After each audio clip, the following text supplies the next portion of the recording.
Right, here we go then with this week's talking points. We will start with the coronavirus, and there is a statement from the BHA. Nicky, have you picked up anything here? I don't mean have you picked up the coronavirus. Have you picked up any intel from Cheltenham as to what their position might be before I talk about the BHA? Well, I spoke to Martin Sir Quintin last night and Simon Clace this morning, and I mean, they're very positive. They have to be. The thing's got to... It's on until it's anything ghastly happens, and that'll come from the government, I'm sure. Yeah. So it is different from the foot and mouth 2001 when we had the foot and mouth. That was the sort of thing between DEFRA and racing to have to make their own minds up, really, and it was unfortunate it didn't take place the second time. But I think it's vital that whatever happens, this is staged at some point, whatever. The trouble is, if it did come to, if there was a horrible bit where we are forced to stop, how long is the break period going to be? And therefore, how long have you got to keep it before you have to say you can't go on? We're into the unknown. The BHA, I've been chatting to spokesmen from the BHA about this, and they're keen to stress that yesterday they said the industry group continues to liaise closely with government.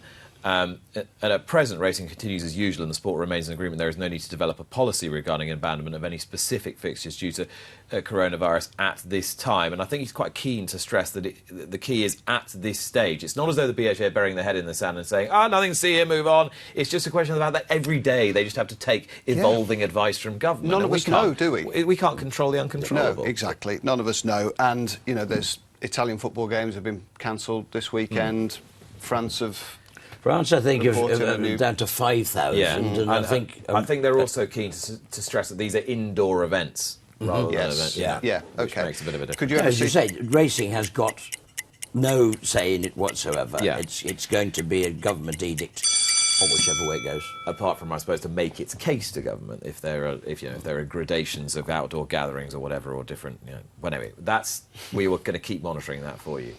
The Gambling Commission, Sam. Now, talk me through this story. Right. There's a feeling that their powers cannot keep up or keep pace sufficiently with the explosion of online gambling. Basically, this is a little bit beyond my pay grade, being a tipping monkey. But, no, it's not. But, yes, the feeling within government and various other parties is that the Gambling Commission, I don't want to use the words not fit for purpose, but those have been used by parliamentarians. That is a little bit of a concern going forward. Obviously, the gambling industry moves vastly forward at a vast pace, and the Gambling Commission hasn't really kept up with it. And in this day and age where mental health, and we're said to have nearly 400,000 problem gamblers in the country.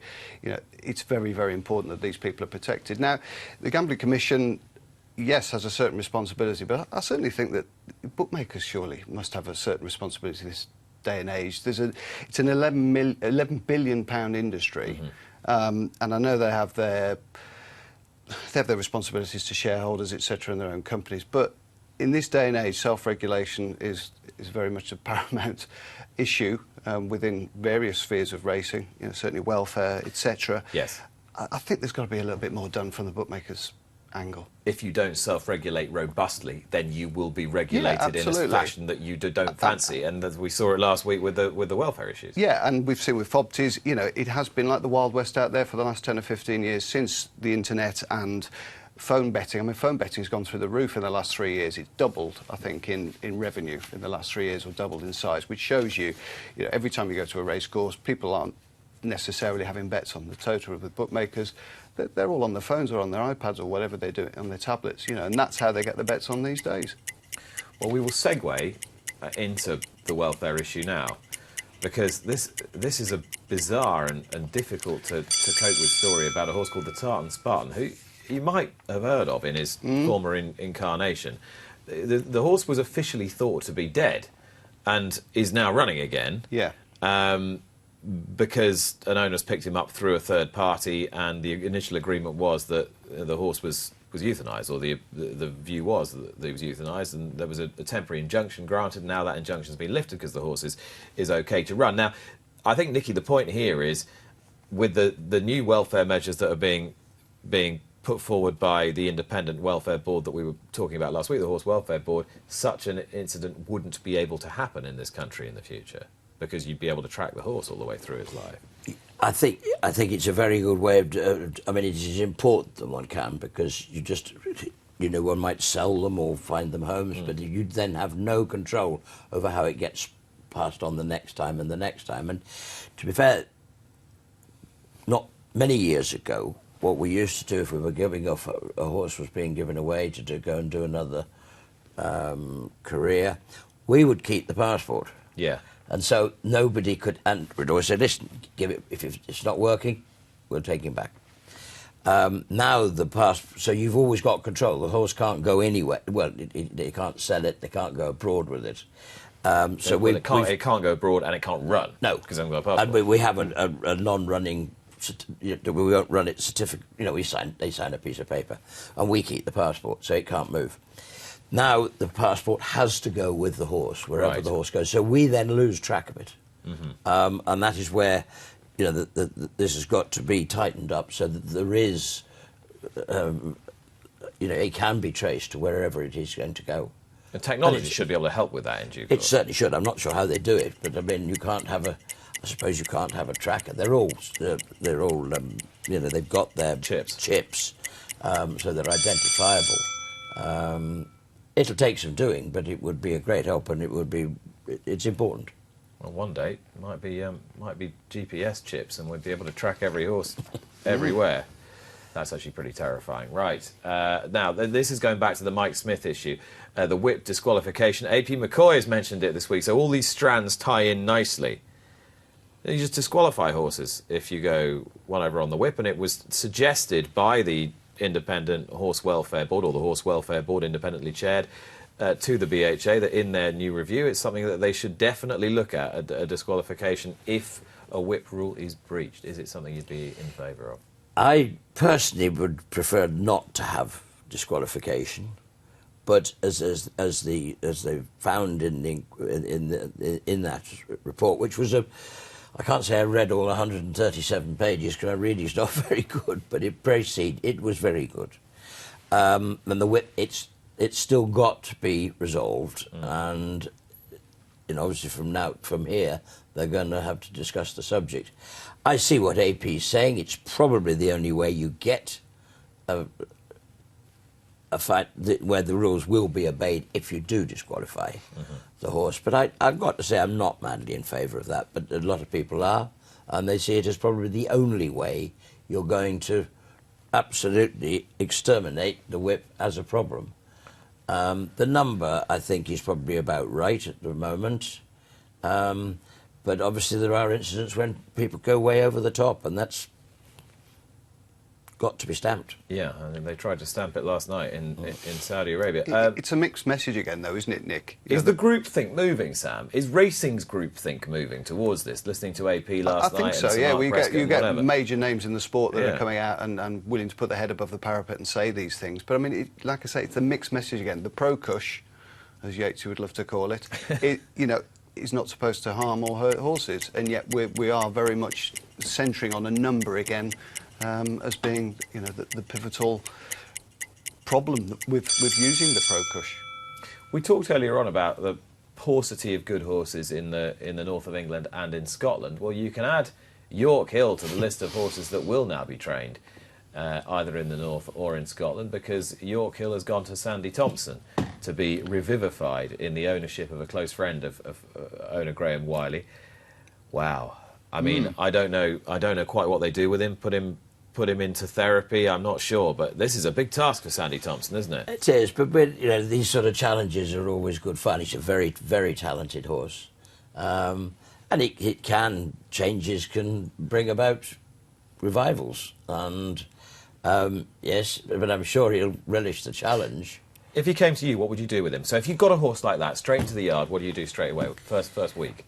I should think I'd probably turn it out of the field and see what it says. I don't know. I mean, yeah, you're mind-reading a horse, really, and see if there's anything you can do. I mean... Would you try hunting with a horse like that? You certainly would. We sent one off for a month just now, and he's coming back. He's about to run. It is a good way. Round us, the hunting is so bad, you've got to send them away where they're going to do it properly. And actually, it just shows. I'm not saying he's going to win, but we've been trying Might Bite over on the cross country. We took him to Cheltenham the other day. I don't say I can't see him winning. He's not going to beat Tiger Rolls and JP's French horse. But he absolutely loved it.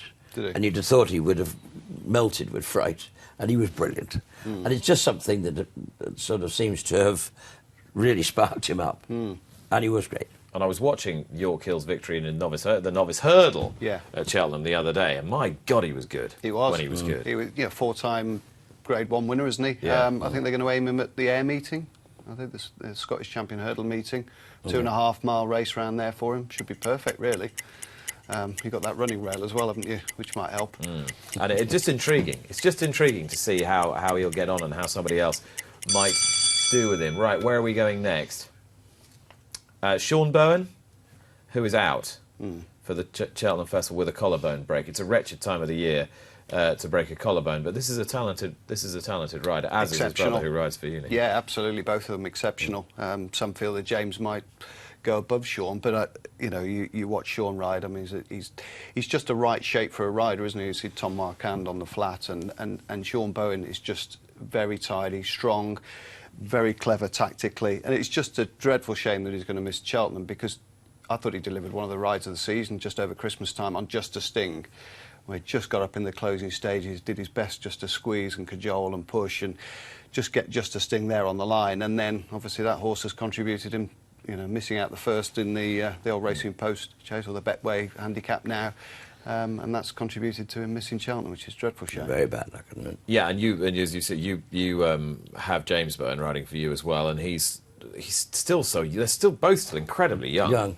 Well, they're a fantastic family, and even home base Peter, and one has to admire how these they're both the most delightful boys, and this is all they've ever done, is ride, and consequently they're appearing at a very, very young age. I mean, James was only just 18 when he wasn't 18 when he came to us, so but he couldn't drive, and but he could ride, and he can, and they're two very, very talented boys, and you won't find nicer boys. And you tipped him as a future champion jockey, James.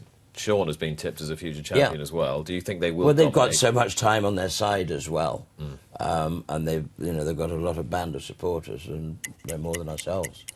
And I think James Bowen, he tweeted the other day when Luke Harvey put up an old clip of a piece that he'd done on the old Racing Channel when he was in 2001, I think it was, and James Bowen put, the year I was born, which I think made everyone in the clip and everyone who watched it feel suitably ancient, including Richard Johnson. Now, we've already spoken about Richard Johnson a little bit earlier on in the show when we were talking about Brian Hughes. I felt a bit sorry for Brian Hughes, because you almost got a feeling that he felt a bit beleaguered there, and that everyone was going, "Go on, Dickie, you can win it, you can come from behind." And, I mean, everyone likes a legend of the game who's making a comeback, don't they? Yeah.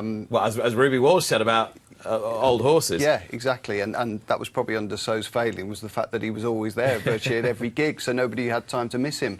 I mean, 37 days from a broken arm is an incredible recovery. The work that he must have done to get back, the mental strength that he has to continue riding at that level with lads that are half his age. I mean, he's an incredibly fit man, but those bumps and bruises, they take their toll, as we all know, as you get a little bit older. Not that I've ever ridden a racehorse at 35, 40 miles an hour over, big fences. So he's an extraordinary model, Richard, and the fact that he's still got that longevity, the durability, the class to want to continue to go forward. I've just got, endless credit. But it's amazing when you think that he actually spent 20 years finishing second. And that must have been, the frustration in that must have been enormous. So to have that drive still to want to go through this, because that was a long time being runner-up and not having a look in. And even, as you know, AP still had his falls, and still he was indestructible. And so is Dickie, and I know him better than Brian, yes, but they're two great jockeys, and it's good for the game. If I was Brian, I wouldn't take it as any negativity towards himself. It's just a groundswell of support for Richard Johnson, I suppose. And it'll be fascinating to see how it pans out in the next few weeks. Some people don't find it very fascinating at all. I mean, I'll find it quite interesting. I always find the Trainers' Championship quite interesting, especially when there's only £7,000 in it. But yeah, it will be an interesting theme and narrative between now and the end of the season, and those were this week's Talking Points. Subscribe to Racing TV to be notified when more Luck on Sunday videos are appearing online. And don't forget to join me for the show every Sunday morning from 9 o'clock with the best guests.